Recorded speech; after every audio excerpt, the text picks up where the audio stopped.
ఇది ఒక ఇప్పటివరకు భారతదేశ చరిత్రలో ఇలాంటి ఎలక్షన్ ఇదే ఫస్ట్ టైం జరుగుతోంది. ఇది రొటీన్గా జరుగుతున్నటువంటి ఎలక్షన్ కాదు. ధన్ఖడ్ గారు ఎందుకు రాజీనామా చేశారో తెలియకుండా ఆయన పదవి నుంచి తప్పుకున్నారు. తప్పుకుంటే వచ్చింది ఈ ఎన్నిక.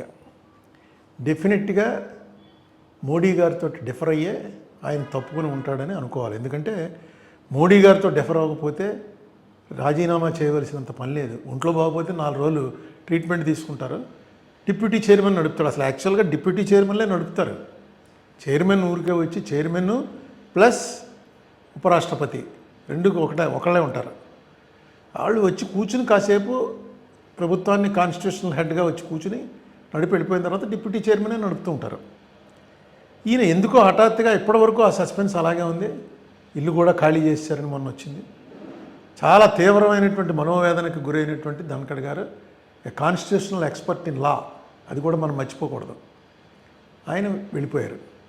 వెళ్ళిపోయిన తర్వాత ఇది వచ్చింది. ఇప్పుడు వాళ్ళు డైరెక్ట్గా తీసుకొచ్చి ఆర్ఎస్ఎస్ బేస్ ఉన్నటువంటి రాధాకృష్ణన్ అనేటువంటి ఆయన్ని పోటీ పెట్టారు.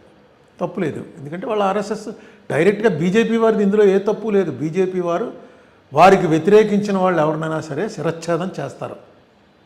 బీజేపీ వారికి ఇప్పుడున్నటువంటి రాజ్యాంగం మీద ఉన్న కానీ ఇప్పుడున్నటువంటి నేషనల్ ఫ్లాగ్ మీద కానీ సెక్యులర్ సెటప్ అంటే ముస్లిమ్స్, క్రిస్టియన్స్, హిందూస్ అందరూ కలిసి ఉండాలనే సెక్యులర్ సెటప్ మీద కానీ ఏమాత్రం నమ్మకం లేదు.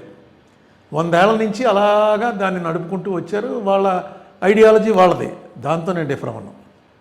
ఎందుకంటే వాళ్ళ ఐడియాలజీ తగ్గట్టుగానే వాళ్ళు చేస్తారు.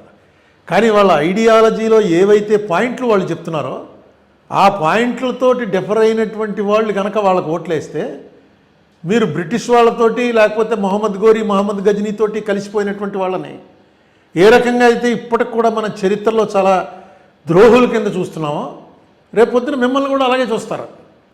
ఈవేళ ఇంత క్రూషియల్ ఎలక్షన్స్లో ఆంధ్రప్రదేశ్ నుంచి సుదర్శన్ రెడ్డి గారు నిలబడుతున్నారు.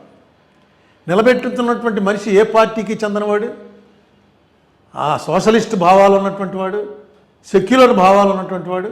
ఆయనతో నాకు స్వల్ప పరిచయం. ఈ మధ్య కాలంలోనే 2-3 మీటింగుల్లో కలిసి పాల్గొన్నాం. అవగాహన ఉన్నటువంటి వ్యక్తి. నెక్స్ట్ కాన్స్టిట్యూషనల్గా ఎక్స్పర్ట్. ఎందుకంటే సుప్రీంకోర్టు జడ్జి గారు రిటైర్ అయ్యారు. Constitutional expert.